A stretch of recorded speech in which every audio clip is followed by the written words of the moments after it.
Thank you very much, Mr. Tabatabai. And now we will give the floor to Dr. Koch for 15 minutes. Thank you, Dr. Koch.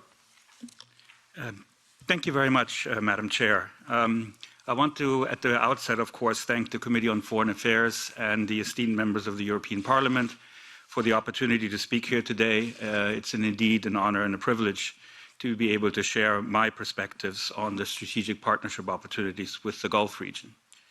The two previous speakers have already outlined a number of suggestions on what Europe can do. I want to take the time available to me to provide some additional ideas, but specifically also to give you a perspective from the Gulf region, and I mean specifically from the Arab Gulf states on ties to Europe. I believe overall that the challenges that the entire Middle East region faces, they have never been so numerous, so complicated, and the outlook for a resolution continues to be very unclear, as it is now in present day. I think the driving determinant for Arab Gulf states' foreign policy really at the moment is what I would term uncertainty. I think there's uncertainty about the ability to maintain stability in the wider neighborhood of the Middle East, given what the member states of the Gulf Cooperation Council see as a continued strained and difficult relationship with Iran, the role of proxy forces and groups that actively undermine regional state stability, and ongoing conflicts in places such as Yemen, Libya, Syria, Iraq, and Sudan. Unless resolutions are found here, any of these situations could once again easily flare up to inflame tensions region-wide. I think there's uncertainty, as already mentioned, about the continued role of the United States as the Arab Gulf states' main security guarantor. What the region has seen from Washington is a stated pivot to Asia, a messy and abrupt withdrawal from Afghanistan, and an increased articulated reluctance to use military force to answer threats against the Gulf's direct security. And here, for examples, the attack on the Saudi oil installations in September 2019, a clear case of aggression under the UN Charter, or the recent missile and drone strikes against the UAE in January of 2022. There's uncertainty about the role that other external actors, such as China, Russia, even India, but also Europe, can possibly play in any future Gulf security arrangement. This includes preventing the Gulf region from getting drawn into competition between external powers, for example, the United States on the one hand and China on the other, just to cite one example, or the region itself becoming a contested region between power interests. For the Arab Gulf states, the policy objective, therefore, is really one of balance. There is uncertainty about the impending and ongoing energy transition, given on the one hand, the continued reliance on hydrocarbons by the Gulf economies, but also on the other, the increased recognition and readiness to commit to and invest in alternative energy, as climate change impacts the Gulf region in many significant ways. Recent increases in the oil price may have short-term benefits, but they also have long-term consequences if not managed well. There's uncertainty about the future of the global economy at a time when all GCC states have embarked on far-reaching and fundamental diversification strategies that they see as the only way forward for a viable, sustainable, and comprehensive economic future. With the impact of the COVID pandemic, concerns over future supply chains, the GCC states are concerned over a potential global recession, and they are keen to focus their energies on stable domestic environments rather than continued regional conflicts. And now uncertainty about the consequences of the Ukraine crisis and how it can impact some or all of the factors that I just mentioned above. I think the countries of the Arab Gulf believe that the present situation requires and necessitates an abandonment of its traditional quiet behind-the-scenes approach to foreign policy, and instead to shift to a more activist and even public role to steer developments towards greater regional stability and security. The GCC states are therefore actors with increased agency, and I think it is important for Europe to acknowledge this shift in regional dynamics with a view of developing mutually beneficial Europe-Gulf relations. I think it needs to be said that as far as the view from the Arab Gulf states is concerned, up until now, Europe has not been seen as a serious alternative to the security dilemmas in the Gulf region that I have outlined. Europe is perceived to be divided, lacking a uniform voice, too consumed by issues at home, and too neglectful of the numerous transitions occurring in the region. While the GCC states look towards Europe on many fronts as a potential partner, they currently simply do not view Europe as being ready or willing to engage seriously and comprehensively. Now, that being said, I think the Russian war on Ukraine has come at a time, and this has also already been mentioned as well, when EU-GCC relations were just beginning to regain a sense of momentum. And I can confirm that recent developments in terms of Europe-Gulf relations are being received positively in the region, following a recent visit of mine just at the beginning of this month. The developments that have been received positively include the visit of the High Representative, Mr. Borrell, to Qatar, UAE, and Saudi Arabia last fall, the visit of the Secretary General of the GCC, Dr. Al-Hajraf, to Brussels in January, the holding of the 26th EU-GCC ministerial meeting just on February 21st here in Brussels, after an absent period of this meeting for almost 6 years, including specifically the agreement of a 5-year joint action program on cooperation. I think what was particularly noted from Gulf officials was the fact that the discussions in the meeting itself focused on core security issues of concern to the GCC states, including nuclear proliferation, the rising challenges of missile and drone technology, the continued threat of terrorism, threats to navigation in the waters surrounding the Arabian Peninsula, and the instability in the wider region and how best to confront this. Other positive steps include the announcement by the EU of the opening of additional European delegation offices in Qatar this year and in the Sultanate of Oman in 2023. I think this is seen as a clear commitment for further engagement on the ground. I think it was also received positively, the naming of an EU special envoy for the Gulf region as announced by the High Representative. And that is seen as an important element to bring about a more coordinated Gulf policy. And I think maybe most importantly, the sense from the GCC states that as far as the nuclear talks with Iran are concerned, that the EU and the GCC are now beginning to speak from the same page and believe that those talks must be expanded even once an initial agreement in Vienna is brought about. Any conclusion to the revival of the JCPOA must be seen as a beginning rather than an end to discussions about the regional security environment and Iran's role in that equation. I think given this sense of movement and being on a positive trajectory, it's of course all the more important now to maintain focus and fill recent decisions with substance, despite the fact that events surrounding the Ukraine are understandably demanding immediate attention. I think this is also particularly the case because it is essential to take advantage of other recent positive developments in terms of dialogue and de-escalation, which have occurred among regional states, as already mentioned. This includes the Al-Ula Summit, the GCC Summit in January 2021, which has started the process of bringing the rift within the GCC to a close. I think it's also started the decision by Saudi Arabia to engage in direct talks with Iran, and specifically the Baghdad Conference for Cooperation and Partnership, which the EU itself has stated, in quote, shows the way forward for the region and, again, in quote, an opportunity that should not be missed. I think based on these important regional developments, I want to use my remaining time here to suggest 4 broad areas of cooperation between the EU and the GCC through which a broadened strategic partnership can emerge. The suggestions should be seen in addition to and complementary to what has already been mentioned by the other speakers. First is the continued or expanded European involvement in considerations about a future regional security order. Discussions about what has been termed a Westphalian process for the Middle East, a Helsinki-type conference for security and cooperation in the Gulf region, or building a stable regional security architecture have been going on for years.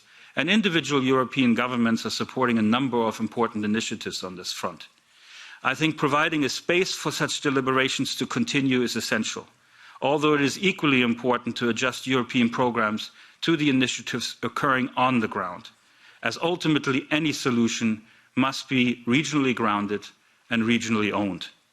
The Baghdad Conference is here one clear example. I believe that support to continue the efforts at de-escalation and dialogue, Europe has a wide toolbox at its disposal in terms of conflict management and resolution mechanisms that can assist in helping local processes. A key concern for the Arab Gulf states in this regard is that Iran becomes a responsible member of a Gulf security community that respects the interests and sovereignty of its neighbors, instead to continue to promote what is viewed still as an interventionist and at times sectarian policy. It is therefore vital that regional security discussions are continued in the immediate aftermath of what is hopefully the successful conclusion of nuclear talks happening in Vienna.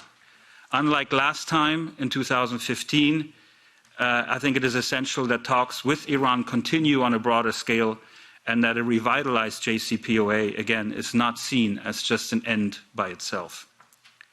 Second, and in connection to the above, the danger of nuclear proliferation will remain a severe security crisis faced by the Gulf region, even if the JCPOA is revived. Nuclear proliferation is not only a regional, but of course indeed a major international concern. Given the limitations of the JCPOA, specifically so-called sunset clauses that will lift restrictions on Iran's nuclear program in a number of years, I think an additional approach to the issue of proliferation in the region is urgently needed. And one possibility here is the concept of a nuclear-free zone, or an initial Gulf weapons of mass destruction free zone as a precursor to a wider Middle Eastern WMD free zone. A Gulf WMD free zone would build on 6 different nuclear free zones that are already working in Africa, in Latin America, Central Asia, Southeast Asia, the South Pacific, and Antarctica. The most recent Non-Proliferation Treaty Review Conference held in 2020 acknowledged that nuclear-free zones enhance global and regional peace and security. Not only would a Gulf WMD zone prevent further nuclear proliferation in the region, such a zone could be the cornerstone for a more comprehensive regional security regime and would be a major step to help regional governments successfully move towards a future with shared security. It represents a concrete example of a confidence-building step that will make a direct contribution to diffusing current and future tensions. And based on previous discussions also held at my institution, this idea already has the support of the GCC countries. And I believe it is time that the concept of a Gulf WMD free zone also receives European backing. Third, I think the EU should be encouraged to deepen and enhance its maritime security role, including having more European countries join the European Maritime Awareness in the Strait of Hormuz mission, as well as expanding the mandate to also cover the Red Sea and the Bab al-Mandeb. Assuring the free movement on the waters surrounding the Arabian Peninsula is a critical mission. The GCC states presently do not have the naval capacity to protect freedom of navigation in the region. Yet they are confronted with a threat from 4 different directions: from direct state-led attacks on shipping, from attacks by state-sponsored militias, attacks by terrorist groups, as well as attacks from organized criminal activity. Continued disruption to shipping has consequences far beyond the region, with 12% of global trade passing through the Suez Canal, and 1/3 of total global seaborne traded oil, and more than 1/4 of the global liquefied natural gas trade transiting through the Strait of Hormuz. The EMASO mission was at the outset greeted positively in the region when first announced, and with its deepening and widening and expansion, Europe could be seen as contributing tangibly to wider regional security. Fourth and final, Europe and the Gulf states should broaden their cooperation in the wider Middle East on what can be termed their shared neighborhood. Stabilization strategies are urgently needed for Iraq, Lebanon, Libya, Syria, Sudan, that would allow for the rebuilding of societies torn apart by conflict and violence. This includes processes for institution building, the implementation of an effective rule of law, widespread economic reforms. There's an urgent need to reestablish the social trust of people within their fractured societies and to bring about a consensus under which truly genuine reform efforts can be undertaken. There's further an urgent need for better provision of local social services, as well as economic and financial reforms that will be critical for macroeconomic stability. Given that Iraq's stability is essential for the security of the entire Middle East, the EU and the GCC could possibly first set up a coordinating working group on Iraq, also in light of the fact that the United States will likely reduce its role in the country.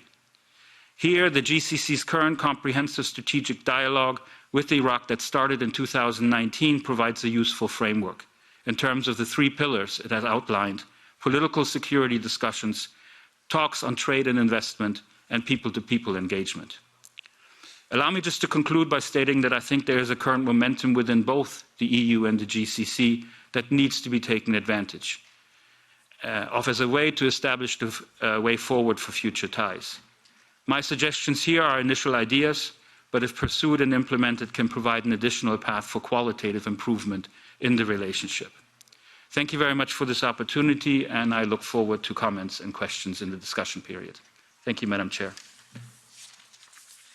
Thank you very much, Dr. Koch, and now we will give the floor to Dr. Koch for 10 minutes. Thank you very much, and thank you for all the questions and comments that were raised earlier. I will try to group my remarks and my replies here to the sort of the same four categories that Ms. Neumann started us out with in terms of energy, human rights, regional security, and Russia, and then just conclude with a note on the issue of the WMD free zone. I think on the energy equation, I think we do need to get away a little bit somewhat from the sort of either-or perspective that we apply. It's not just an either-or equation. I think it's sometimes not very helpful to sort of frame the whole discussion in a choice between two evils. I think the fact is that the region is acknowledging very quickly the importance of climate change. It is thinking very deeply about its own energy future. It understands completely that there is an end to hydrocarbons and that it needs to readjust itself. And I think it's that point of departure that we need to also take serious.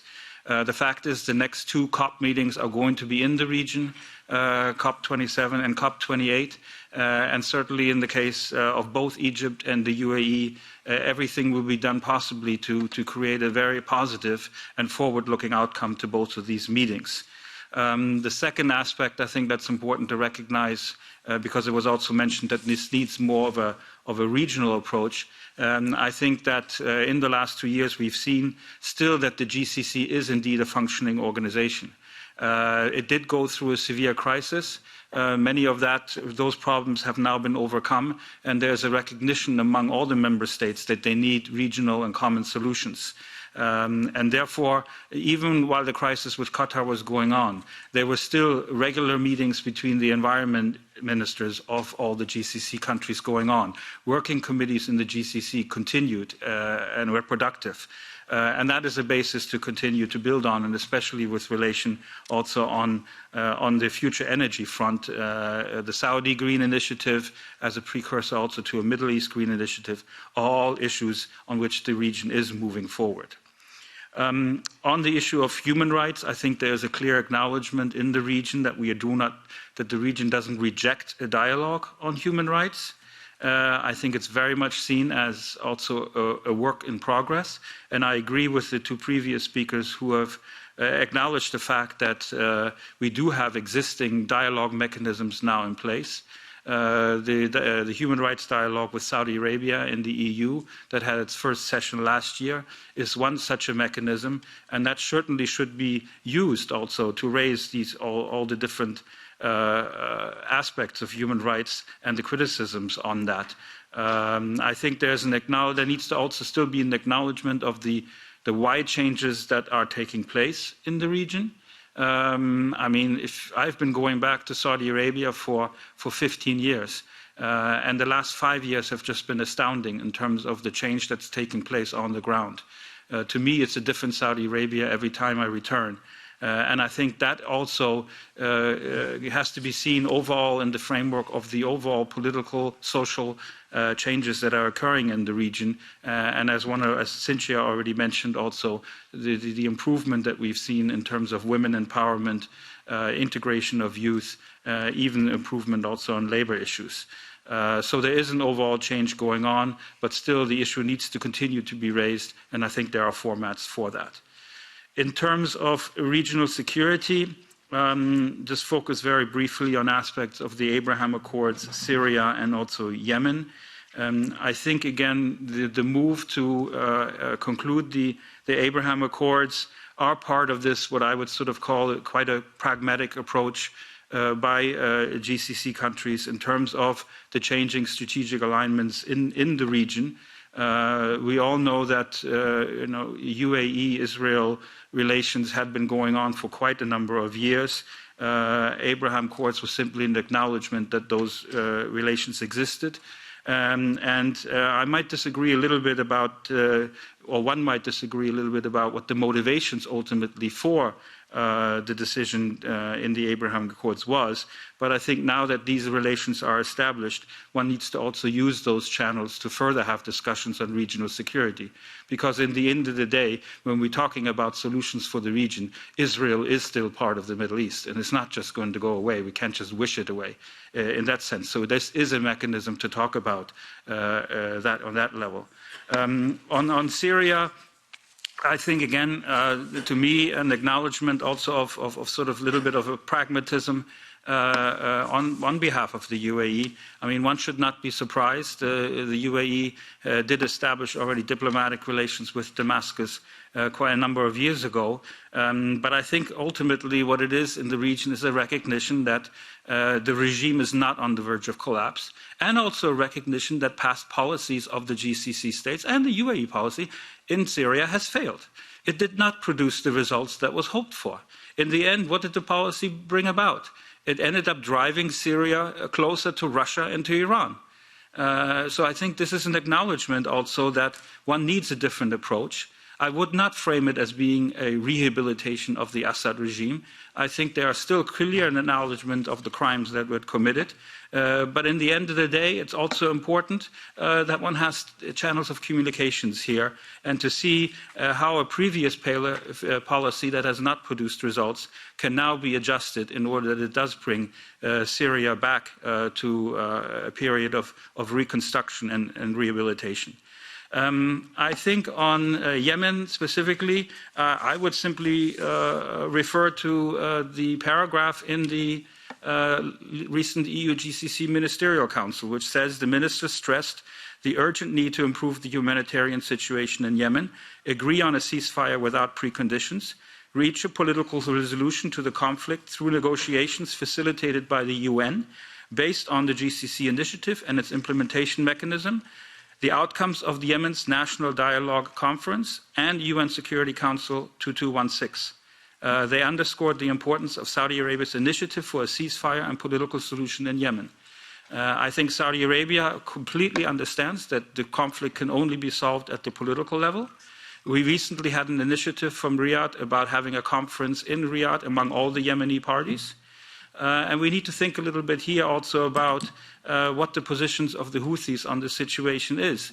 In 2017 and 2018, there were prolonged talks in Kuwait, held under the chairmanship of Kuwait, which discussed the political solution, but the Houthis, in the end of the day, walked away at a time when it came to come to a conclusion.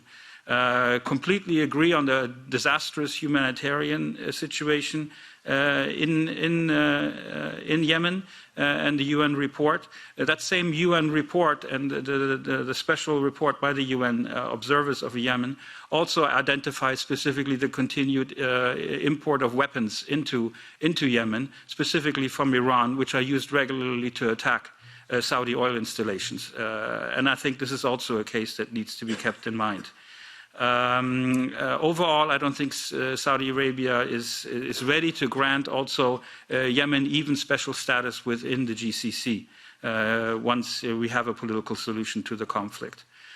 Just very briefly on Russia, I'm not so sure I share this analysis of the GCC states are pursuing a policy of take the highest offer or this extreme strategic hedging. I think it's much more of a balancing policy. For sure, there is realignments going on in the region, and the GCC states have expanded their relations to other powers because we are moving towards a more multipolar world, and they need to have options available. And thus they have invested in ties also with Russia in the past, with China, but also with India and a lot of other countries in the region. I think the bottom line still is that these countries in the Arab Gulf still want to maintain, by and large, their strategic alignment to the West. The United States is still the most important security actor in the region, and there is full acknowledgement in the region that Russia is no alternative to the US. And I think that also needs to be kept in mind. And just finally on the WMD issue, we started this discussions within our center in 2005 and 2006, and we received a lot of positive feedback from the region, including from Iranian interlocutors that we were involved with at the time. And ultimately, we do see this as a precursor to a Middle Eastern free zone. A Middle Eastern free zone has been on agenda since the 1970s. Initially, and this is very interesting, of course, proposed by Iran as a solution to the region's proliferation problems.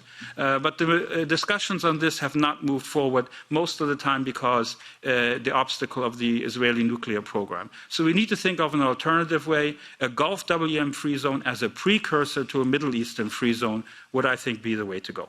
And I'll stop there. Thank you very much, Dr. Koch.